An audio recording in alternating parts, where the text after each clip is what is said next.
Well, I thought I might just have a little chat about an experience I had with Summer yesterday. I didn't feel like writing about it, I was just too emotionally exhausted, but for some reason I'm okay about talking about it.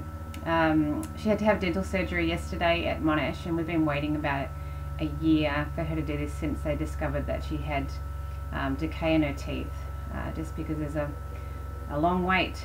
And so she went in yesterday and she had to be anaesthetised. We got in at 11 o'clock, and when I got there were two other special needs kids with their parents there as well, and I was sitting there with Summer, and I thought, I don't know how long this is going to be. Summer was very excited, as she always is. You know, I knew that the first half hour would probably be fantastic, well, funny and stressful, but she'd be in a good mood and she'd be excited. She's wandering around in the waiting room and looking at the other kids. One of them was given medicine, so she was up there really close, and I'm like, Summer, space, space, and I try and grab her and pull her back, and she's like, ah! And so the parents go, it's okay, it's okay. So I'm like, but she's in the other kid's face, and one of them's autistic, and I'm thinking this isn't good. So and then I grabbed her around the waist and just pulled her around, and thankfully she didn't scream or flop to the ground at that point. She got distracted onto something else, and she went up to the nurses, and the nurses are trying to do paperwork, and so she's standing up next to them. Hello, hello, and the nurse was lovely, and she's like, go and sit down in your chair. Summer just stands there, and I didn't want to do the whole pull her back again because I knew she'd scream, and I didn't want to provoke her and get her in a bad mood. So I've learned just to sit back sometimes and hope that other people will deal with it properly, understanding that she's special needs, and people are pretty good with that. And the nurse asked her another time, go and sit down. She just stood there. Go and sit down, Summer. No. And she goes, okay, you can just stand here while I'm doing my work. So Summer's just standing there, and the nurses are doing their paperwork around her. And then they've got this special chair which they have to sit in to get weighed. Summer's very excited to sit in the special chair. She gets in, and that was all good. But later on, she wanted to sit there when somebody else was supposed to be in that, so then we had to try and get her off the chair. Come on, Summer. So everything like that requires a little bit of talking through. Okay, Summer, we're going to get off the chair now, because this girl's got to sit in there. It's her turn. It's her turn now, Summer. Okay, we're going to count to 3. 1, 2, 3. At this point, she's in a good mood, so it was okay. She got off. But later on, she started getting tired because she had to fast from 6 a.m. So she hadn't had any food since 6 o'clock in the morning, and then it got to about midday. She's hungry, and she's not interested in being on the iPad anymore. She just wants to start wandering around and getting into things, and she's looking for food, and she can't have it, and then she takes off out of the waiting room. So I'm like, quick, run after her. I know I've got to be quick with her. I'm watching. And she starts running down the hallway of the ward, so I'm chasing after her, and I'm used to this. I'm a little bit embarrassed now, but I'm used to it, and I just have a smile on my face, and most people know and respond really well. She rushes straight into the nurse's office, rushes straight to the window, grabs a Lego toy there and breaks it, and then puts it down, and then she's holding on to part of it going, ah! And there's a nurse sitting there, and the receptionist, and I'm like, I'm so sorry, I'm so sorry. And I'm like, Summer, come on, we've got to give that back, let's put it back. And in the meantime, I'm trying to grab the other bit of the Lego and give it to the office lady. I'm so sorry. Come on, Summer, we've got to give it back. We're so sorry. All the time I've got to talk so calmly and so nicely, because if I get agitated, I provoke her to become even more agitated, and then she can get worse. So eventually we got it back, and then I rushed her out, and she rushed off somewhere else, and I'm chasing after her. She rushed into, she's very fast. With some other kids in another ward, and she rushed in, so I grabbed her by the back of the jumper to stop her, because I thought I didn't want the parents freaking out, and so I pulled her back so she didn't get to the other kid on the bed, because I had no idea where he was at. You know, he could be hurting, and she could touch him and hurt him accidentally. And then there's another mum who pulls back her child on this side. I'm like, I'm so sorry, she's not going to hurt her, she's just unpredictable. So I pulled her back. Come on, Summer, we've got to go out. A little bit later, then she's lying down in the hallway in the main corridor, and she's refusing to move, and she's just tired at this point. She's over it. She's waiting and waiting. She's hungry. She can't have anything to eat, and so the nurse is like, come on, you got to move, there's people coming along. And in the meantime, people are having to step over her and walk past, and I get a funny look from one guy, and I'm like, everyone else is, I've learned just, you know what, it's okay, people might give strange looks. anything could be going on in their head. It's no big deal. I don't have to get offended. They might not understand, or maybe they're thinking something else. But you know, I just like, oh, okay, that's all right. Most people are really good.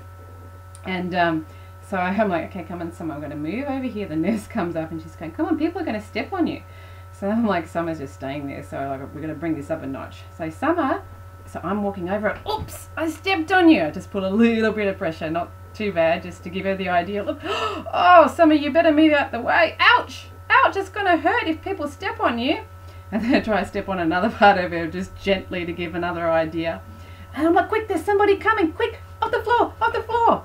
And then she eventually gets up and then she lies down on a bed.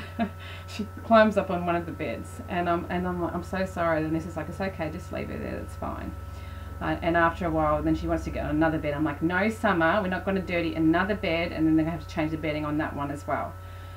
So it's just like an hour and a half. It was like, you know, one thing to the next thing to the next thing, interacting with people for a while, sitting with another mother with her autistic child and looking at the phone and wanting to grab things and hold things, and you know, so much of it is really funny. It's a lot of fun to take Summer out. You have a lot of laughs, but I've got to be on my toes constantly, and it gets exhausting. And you know, eventually after an hour and a half, I had to say to the nurse, I mentioned to her at the beginning, I said, I don't know how long we're going to last. Summer is just, she's excited at the moment, she's happy at the moment, but she's going to get over it. And you know, I just don't know. And she said she would try and make us top on the list to be able to get in. And then after an hour and a half, I said, look, I've got a flag too. I had an adrenal crash a year ago. My energy's not going to last the whole time. And I could feel I was getting tired, and I was starting to get a bit emotional, because my energy is limited since the crash, and if I stretch too far, then I become really tired. And so thankfully at that point, they just got to the point where they said, okay, we'll get someone to come in and give pre-meds, and the anaesthetist came in and talked with me, and Summer at that point was just lying down, so we were able to move her on. So really, I was grateful that they put her in first. When we actually came out after everything else, and we were leaving at the end of the day at about 4:15, one of the mums with her autistic boy was still there waiting. And you know, that could have been us if they hadn't bumped us up. I felt so sorry for her. I just thought it's too long to wait with a child with special needs.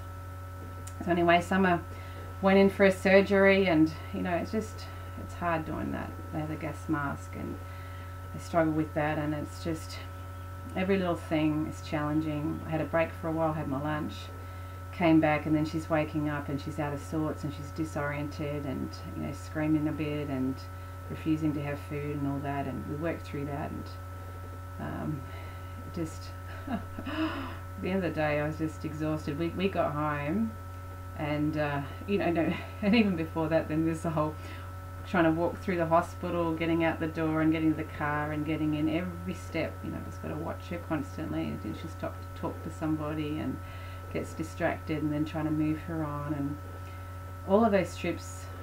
I was kicking myself afterwards. I should have got Kristen he handles the hospital ones really well, and I did. My energy is not 100%, so it would have been smarter for me to get him to have done that. But we got back to the car, came home.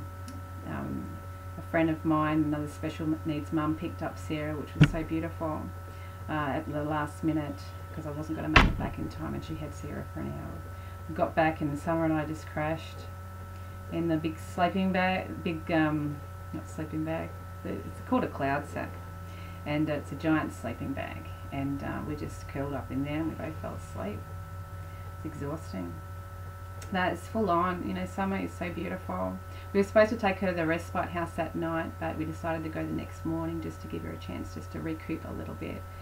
So in the morning, I got her up, and you know, the way I handle this is quite different. You know, maybe I'll talk about that another time, but it was just good to get her off in the morning and off to the respite house, and she was happy as Larry this morning. So yeah, hope that's helpful for another special needs parent to hear. It's not easy, and that's all.